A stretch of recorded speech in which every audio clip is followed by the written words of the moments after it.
Good morning students. हमारा आज का लेसन है गलता लोहा, जो शेखर जोशी द्वारा लिखी गई बहुत ही सुंदर कहानी है।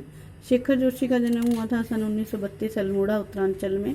इनकी प्रमुख रचनाएं हैं कुर्सी का गठवार, सात के लोग, दाजू हलवाहा, नौरंगी बीमार है। कहानी संग्रह हैं इनके द्वारा लिखे गए।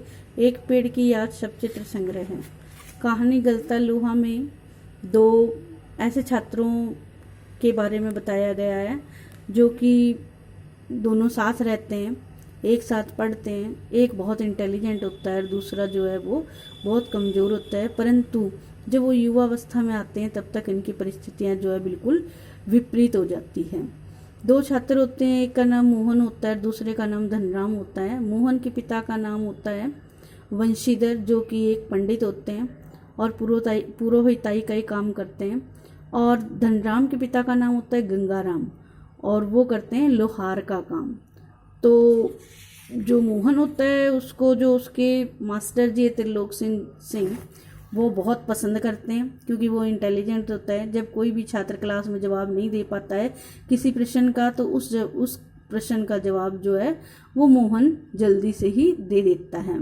त्रिलोकचंद मास्टर जो है मोहन को बहुत पसंद करते हैं और मोहन से ही उस छात्र को जो क्लास में जवाब नहीं दे पाता है उसकी जो है सजा भी दिलवाते हैं, बैंत की भी उसी से मरवाते हैं, उसकी पिटाई करवाते हैं। धनराम ने तो मोहन से बहुत बार जो है बैंत की खाई थी। बैंत अर्थात छड़ी से मार खाई थी, पिटाई खाई थी मास्टर जी के कहने पर।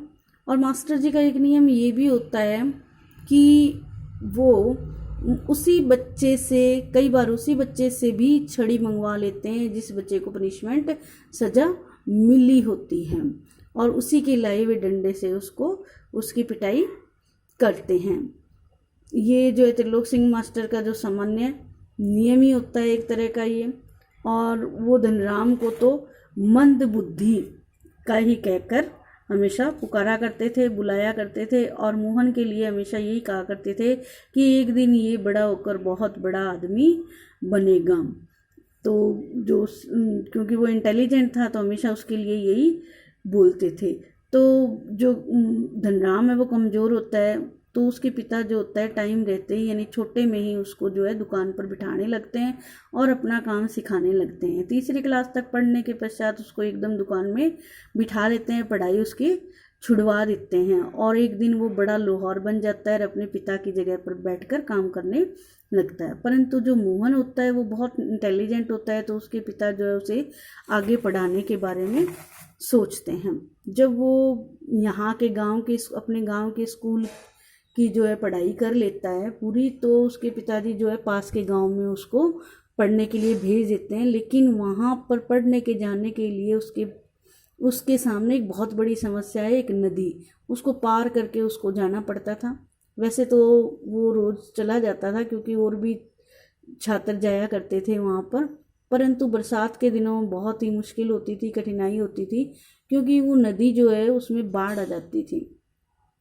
वो नदी में बाढ़ आ जाती थी, जिस कारण से क्या है मोहन की पढ़ाई जो है वो पीछे रह जाती थी। तो उसके पिता जो थे इस बात से बहुत चिंतित थे, परेशान थे कि मतलब मेरे बच्चे की मैं पढ़ाई किस तरह से पूरी करवाऊं, ये तो बहुत मतलब परेशानी का विषय है। तो इस तरह से वो परेशानी की स्थिति में चल रही थे। अचानक एक दिन उनके घर पे एक दूर के रिश्तेदार रमेश आता है, जो कि लखनऊ का होता है और लखनऊ से आता है। तो वो ये अपनी परेशानी जो है लखनऊ के रमेश के सामने करता है। तो रमेश कहता है कि इसमें परेशानी की कोई बात नहीं है, आप मोहन को मेरे साथ लखनऊ भेज दीजिए, मैं उसे अच्छे स्कूल में पढ़ाऊँगा। और वो साथ में तारीफ़ भी करता है अपने लखनऊ के स्कूल की, और वो कहता है कि जब यहाँ पर मोहन आएगा तो एक बड़ा अफसर बनकर आएगा।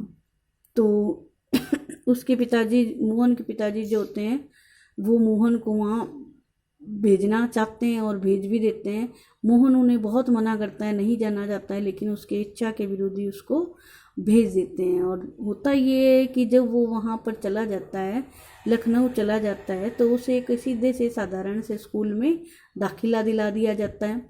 और उससे घर का काम करवाया जाता है। उसके जितने भी घर के जो मतलब औरतें होती है, जिसको वो किसी को दादी ताई वगैरह कहता है, चाची कहता है, वो सब उनसे काम करवाती है। कोई सब्जी मंगवाता है, कभी दही मंगवाया जाता है, कभी उससे सब दूध मंगवाया जाता है। इस तरह से घर के छोटे मोटे काम जो है मोहन से करवाए जाते हैं। और यहाँ तक कि जो पड़ोस के लोग होते हैं वो भी मोहन से इस तरह के काम करवाया करते हैं। मोहन जो है वो किसी को भी कोई जवाब नहीं देता है, सीधा सीधा उनका काम कर देता है। जब स्कूल की छुट्टियाँ होती हैं तो भी उसे घर नहीं जाने दिया जाता है। और मोहन के पिताजी जब उनको पूछते हैं और कहते हैं कि भी मोहन को घर भेज दीजिए, तो भी उसको यही कहा जाता है, उनको ये कहा जाता है कि मोहन जो है आगे की पढ़ाई कर रहा है, उसकी तैयारी कर रहा है, इसलिए वो नहीं आ सकता है। तो उसके पिताजी ये बात सुनकर बहुत खुश होते हैं। लोगों को भी कहते हैं कि जब मेरा मोहन आएगा तो बड़ा अफसर बनकर आएगा। उनको क्या पता होता है, उनको सच्चाई का नहीं पता होता है कि रमेश ने किस तरह से झूठ बोलकर वो ले गया और वहाँ जाकर उसको नौकरों की तरह काम करवा रहा है। परंतु 2-3 साल बीत जाने के बाद मोहन के पिता जो है बीमार हो जाते हैं और उनको अपने काम में मदद के लिए मोहन की ज़रूरत पड़ती है और वो मोहन को बुला लेते हैं। और मोहन को बुलाने पर होता ये है कि मोहन 8 क्लास तक पढ़ लेता है, लेकिन वो सिर्फ 8 क्लास तक पास ही होता है। नौकरी जैसे उसके नंबर नहीं होते हैं, इतना अच्छा वो पढ़ाई में अब नहीं होता है कि उसको नौकरी मिल सके।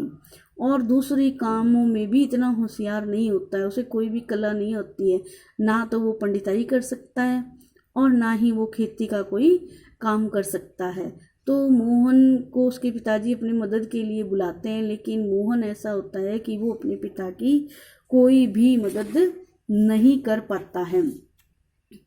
तो उसके पिताजी जो होते हैं उन्हें बहुत दुख होता है कि भी मैंने अपने बेटे को भेजकर बहुत गलत काम कर लिया है, लेकिन अब कुछ नहीं हो सकता है क्योंकि जो समय है वो बीत चुका होता है।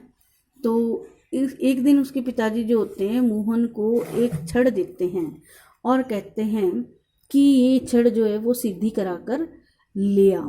तब जब मोहन बाजार में जाता है तो वो देखता है कि धनराम की दुकान है और वो धनराम के पास छड़ ठीक करवाने के लिए चला जाता है। धनराम उसको देखकर कहता है कि आप क्यों आए हो लल्ला, आप किसी के साथ कहला देते तो मैं ही मंगवा लेता और छड़ ठीक करके दे देता। परंतु मोहन कुछ नहीं बोलता है और सीधे सीधे वहाँ पर बैठ जाता है और धनराम को देखने लगता है कि धनराम जो है कितना अपने कार्य में निपुण है और किस तरह से अपना कार्य जो है वो कर रहा है। धनराम भी मोहन को देखकर बहुत आश्चर्यचकित होता है और ये सोचता है कि ये आखिर ये यहाँ पर क्यों आया है, मतलब ये फ्री खाली क्यों है, इसके पास काम क्यों नहीं है। ये इतना पढ़ा लिखा है, इतना होशियार था, ये तो कोई भी रोज़गार, इसे तो कोई भी काम मिल सकता था, कोई भी अच्छी नौकरी कर सकता था, परंतु ये क्यों नहीं कर रहा है। इस तरह की बातें जो है धनराम के मन में भी चल रही होती है और मोहन जो है धनराम को उसके कार्यों को देख रहा होता है। अचानक ही जो काम धनराम कर रहा होता है वो काम मोहन उसके हाथ से ले लेता है और गोला बनाने लगता है और गोला वो धीरे धीरे करके उसको बहुत अच्छा आकार दे देता है गोले को और बहुत खुश भी होता है कि उसने कोई नया अच्छा काम किया है, किसी चीज़ का निर्माण किया है।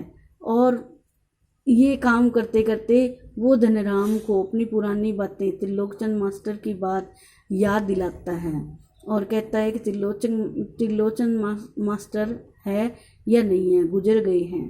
तो धनराम जो है बताता है कि वो पिछले साल ही गुजर गए हैं। इस तरह से दोनों बच्चे जो है अपनी पुरानी बातें याद करते हैं।